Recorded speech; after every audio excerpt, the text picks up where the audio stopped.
Satgas Patroli Operasi Ketupat 2021 Batalion A Pelopor Satbrimob Polda Sulawesi Selatan melakukan patroli ke sejumlah pusat keramaian dan objek wisata di Makassar.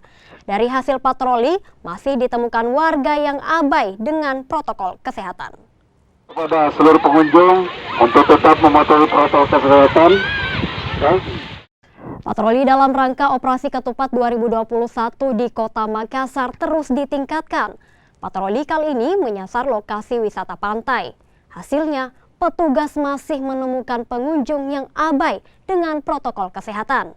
Mereka yang tidak mentaati protokol kesehatan diberi teguran oleh petugas.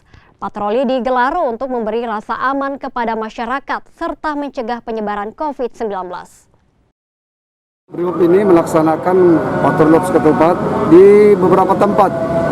Pertama di tempat wisata Tanjung Bayam, kemudian di Akarena, di Garengmode, Cendrawasih, dan Ratulangi di Toko Agung.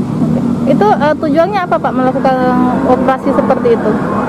Baik, tujuannya adalah mengimbau kepada masyarakat untuk tetap mematuhi protokol kesehatan.